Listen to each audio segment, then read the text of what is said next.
Há 2 anos que nossos rostos precisam de proteção para evitar que o coronavírus nos atinja.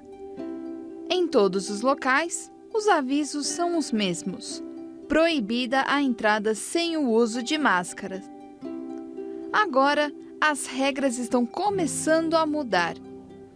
Com o aumento da vacinação e a queda de internações e casos graves, a sensação é que o pior momento já passou. O estado de São Paulo decretou o fim do uso obrigatório das máscaras ao ar livre, mas continuando com a necessidade delas em locais fechados. Já o estado do Rio de Janeiro, por exemplo, decretou que a obrigatoriedade do uso de máscaras está suspenso em locais abertos e fechados. Será que estamos no momento certo para tais decretos? A pandemia realmente se encaminha para o fim? Hoje, falamos mais sobre essa flexibilização. Acompanhe! Hoje nós vamos receber aqui na Rede Vida Televisão, no Bendita Hora, mais uma vez a quem eu agradeço muito a disponibilidade de nos ajudar também a refletir sobre isso, o Dr. Gabriel Berg de Almeida.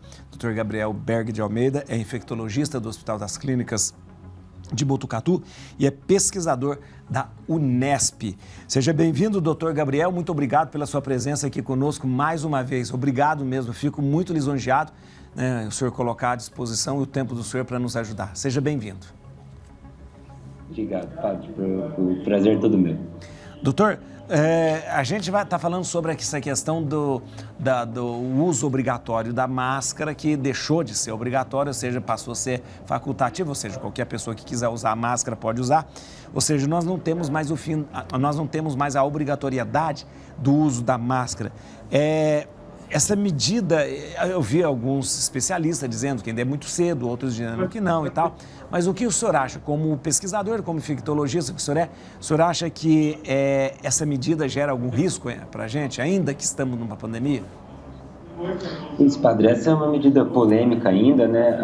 As medidas estão sendo tomadas localmente, isso tem que ser decidido para cada estado, para cada município, porque realmente é uma medida que tem que ser avaliada de acordo com os índices de contaminação loco-regionais, mas de modo geral eu acredito que ainda é um pouco cedo, é um pouco precoce para a gente abandonar o uso da máscara, né? Alguns estados têm liberado da obrigação tanto em ambientes abertos quanto fechados, mas o fato é que nós ainda não chegamos no fim da pandemia, nós ainda temos vários países que estão com o número de infecções em ascensão, a gente vê a Alemanha e a Inglaterra com um grande número de contaminados aí nas últimas semanas e com o aparecimento de novas variantes, né? Então, ainda é muito cedo para a gente dizer qualquer coisa sobre fim de pandemia e fim de uso de máscaras. Então, a não obrigatoriedade veio para alguns estados, mas a recomendação, pelo menos da sociedade de infectologia e da maioria dos pesquisadores é que se continue usando, principalmente em locais de maior risco, né? Doutor, e na verdade, quando veio o fim dessa obrigatoriedade, mais ou menos parecia que não é tão seguro em alguns locais. Por exemplo, a gente tem aqui o transporte público ainda é obrigatório, hospitais ainda é obrigatório, farmácias ainda é obrigatório, né? É a melhor medida mesmo nesses lugares, pelo menos nesses lugares que há uma maior exposição, uma maior aglomeração, é ainda recomendável o uso da máscara? Isso, Padre. Onde tem maior aglomeração de pessoas e onde o risco de contaminação é maior, nós continuamos recomendando o uso da máscara. Para locais fechados, principalmente, então, serviços de saúde, com certeza, dentro do transporte público, com certeza, em locais de grande aglomeração, como, por exemplo, instituições de ensino, restaurantes que estejam muito aglomerados, por exemplo, também a gente recomenda. E em locais abertos que também possam gerar algum tipo de aglomeração, como, por exemplo, pontos de ônibus ou ruas em que o comércio seja muito intenso e a circulação de pessoas também seja bastante importante. Doutor, então é o seguinte, pessoal, para que as pessoas fiquem conscientes e cientes, não há mais obrigatoriedade, mas os médicos... eles recomendam. Há uma recomendação, então, embora não haja mais obrigação, há uma recomendação. Isso, há uma recomendação e cada município tem soltado os seus próprios decretos, né? Aqui em Botucatu, por exemplo, a gente segue o do estado de São Paulo, liberando o uso a não obrigatoriedade nos lugares abertos, mas recomendando o uso nesses locais que a gente conversou e também para populações específicas, né? Nós recomendamos também o uso de máscara o tempo todo, por exemplo, para pacientes que são imunossuprimidos, transplantados de órgãos sólidos, ou pacientes que convivem com HIV, por exemplo. Pessoas idosas acima de 60 anos, nós continuamos recomendando o uso de máscaras. Pessoas que não tiveram sua imunização completa, com 2 doses de vacina, nós também recomendamos a utilização do uso de máscaras, e também as gestantes, com ou sem comorbidades. Elas também devem seguir usando a máscara o tempo todo. Interessante. Doutor, a pandemia, ela ainda não acabou, a gente sabe que não foi decretado o fim da pandemia. Mas a gente poderia dizer que aqui no Brasil, pelo menos, já está sob controle? Ainda não. O controle ainda é bem difícil da gente conseguir definir isso, né? Como o senhor bem falou, padre, a pandemia não se encerra por decreto, né? Sim. Então, apesar de a gente ter decreto sobre o uso de máscara, sobre uma maior liberdade de poder circular, a pandemia só vai estar sob controle quando a gente atingir níveis estáveis de contaminação que não coloquem em risco os serviços de saúde e as pessoas de maneira geral. Então, ainda não é o fim da pandemia, ela ainda está muito forte em vários lugares do mundo, ainda estão surgindo novas variantes e a gente não pode considerar isso o fim da pandemia de jeito nenhum. Nós estamos conversando com o Dr. Gabriel, ele é infectologista do Hospital das Clínicas em Botucatu e é pesquisador da Unesp. Doutor, eu tinha perguntado para o senhor sobre o Deltacron, que começou a ser falado novamente de mais uma variante. Aliás, eu nem sei se é mais uma variante, realmente representa um risco essa Deltacron, doutor? Representa, padre. A Deltacron está sendo chamada assim, né? Mas na verdade ela é uma variante, o nome científico é BA.2. Ela é um vírus que surgiu da fusão entre a variante Delta e a variante Ômicron, né? Mas ela é muito mais parecida com a Ômicron mesmo. Sim. Ela tem uma alta transmissibilidade e aparentemente não impacta tanto em gravidade de doença, ainda mais que grande parte da população está vacinada.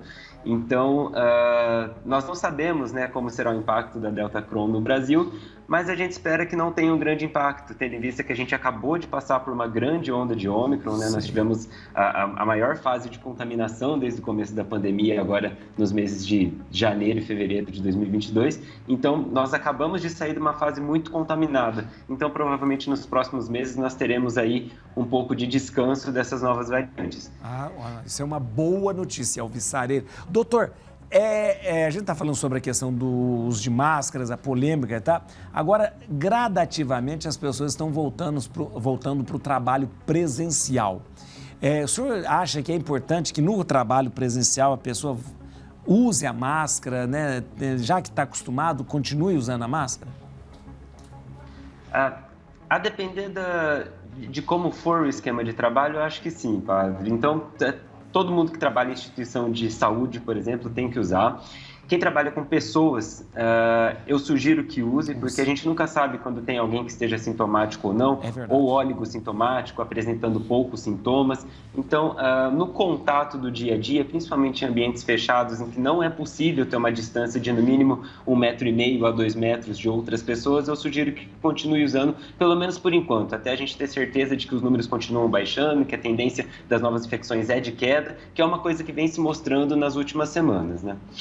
Doutor, a China tem aquela política de Covid zero, né? Ele não pode ter uma contaminado que eles fazem. E há alguns lugares que tem até lockdown.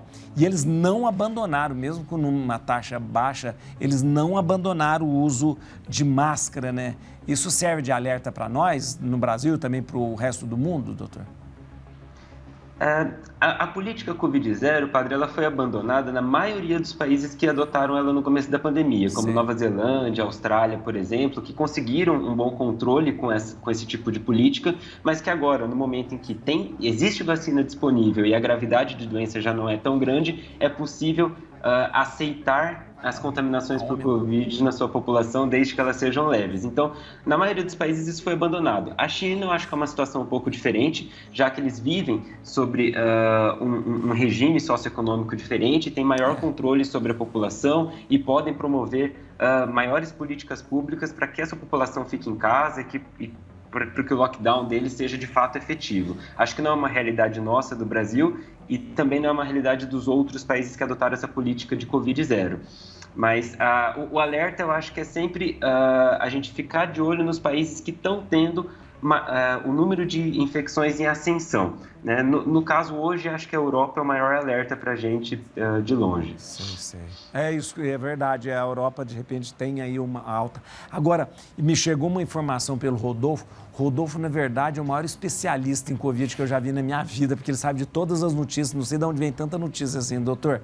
Mas ele me disse aqui agora que estão dizendo que a China vai passar por aquilo que nós já passamos com a Ômicron, aquele pico da Ômicron, a China ainda não passou, né? Então eles talvez pudessem passar por esse pico. Isso procede, doutora? Procede, padre. A Nova Zelândia acabou de passar por isso, né? Se a gente for olhar os números de lá, nós vemos que eles não tiveram infecção durante toda a pandemia, praticamente, e agora, nos últimos 2 meses, houve um pico de infecções atingindo grande parte da população. Isso não se reflete, por conta das vacinas, em hospitalização, leito de UTI e óbito. Na verdade, se reflete muito pouco. Então, eles conseguem administrar melhor um pico de infecções, sendo que não precisam contar tanto assim com o serviço de saúde quando a gente pensa em cuidados mais intensivos. O grande problema desse grande pico de contaminações ao mesmo tempo, em geral, se reflete no abstencionismo do trabalho, né? Então, pessoas que não podem trabalhar, não podem exercer sua função porque estão doentes, estão contaminadas, e pior ainda quando são trabalhadores da saúde, porque aí sim, eles não podem trabalhar e não podem prestar assistência a quem precisa, né? Então, isso pode ser um problema, embora na situação atual, com grande parte da população vacinada, seja um problema menor, né? Olha, doutor, é interessante, todas as informações que o senhor traz para a gente é muito, muito interessante e relevante. Agora, eu pergunto para o senhor, nós já passamos aí por algumas variantes, né? Delta, a Ômicron. Eu pergunto para o senhor, eu sei que o senhor não é vidente, o senhor é cientista, né? Mas eu pergunto para o senhor, existe algum risco de surgir uma variante que seja realmente muito grave ainda? Existe risco de surgirem variantes. O risco de ser grave ou não, a gente não consegue mensurar muito bem, padre. Levando em consideração a história natural das infecções virais, que tendem a ser mais transmissíveis e menos graves, a gente espera que não haja uma nova variante que seja mais grave do que as que a gente já teve. Sim. O que a gente espera é que tenham variantes que sejam mais transmissíveis. Sim. E aí, o grande perigo é o surgimento de uma variante ser combinado com um momento epidemiológico inoportuno para uma população específica. Então, por exemplo, no Brasil, se daqui 3 meses, por exemplo, em que a gente já passou esse pico de Ômicron, se não houver uma política pública com dose de reforço de vacina, se a população não estiver tomando cuidado, não estiver usando máscara e surgir uma variante mais infectante, aí sim a população está sob risco e o grande aumento no número de infecções pode levar a um aumento na necessidade de serviços de saúde, em leito de internação e UTI. Então a gente tem que continuar alerta. A gente espera que não surja uma variante mais perigosa, mas uma variante mais transmissível pode causar problema para a população e para o serviço de saúde, com certeza. Isso. Então, doutor, o negócio é vacinar, quem já vacinou tudo, dava a dose de reforço e não ficar sem vacina a cada ano. É isso. Exatamente. A vacina é a nossa principal arma nesse momento e a dose de reforço é super importante. Ela se mostrou muito importante para a variante Ômicron e com certeza ela vai ser importante para novas variantes que podem surgir. A quarta dose, em Botucatu já teve a quarta dose? Só para os idosos, né? Ainda não. Botucatu é um exemplo, uma referência para o Brasil justamente nessa questão da vacinação. Mas os idosos já foram vacinados. Já foram. Quarta dose está disponível para a população idosa e para a população imunossuprimida, mas ainda para a população geral ainda não. Foram só a terceira dose de reforço mesmo. E essa dose, dessa quarta dose, o senhor acha que ela vai ser estendida a toda a população de uma forma geral? Acredito que sim, acho que é só questão de tempo. Já tem vários países fazendo isso e acho que é uma tendência aí para a gente se vacinar pelo menos todo ano, mas a gente vai precisar saber aí, pelo desenvolvimento das novas vacinas, se vai surgir ou não uma variante que seja mais contaminante. Sim. Então, o tempo de se vacinar a gente ainda não consegue prever exatamente, mas doses de reforço adicionais virão com certeza. Com certeza. Doutor, muito obrigado. Quero agradecer pela simpatia do senhor, pela dedicação e pela disponibilidade. Obrigado, muito mesmo, obrigado mesmo. O senhor ajuda muito a gente aqui na Rede Vida e ajuda mais ainda as pessoas que nos assistem. Muito obrigado. Eu passo aqui, o Instagram do Dr. Gabriel, Gabriel_Berg, @Gabriel_Berg. E se você quiser entrar em contato, pela Unesp, aqui GB, que é gabrielberg.almeida@unesp.br. Muito obrigado, doutor. A gente fica muito feliz com a sua presença aqui. Obrigado, padre. Eu que agradeço. Muito bom, muito bom.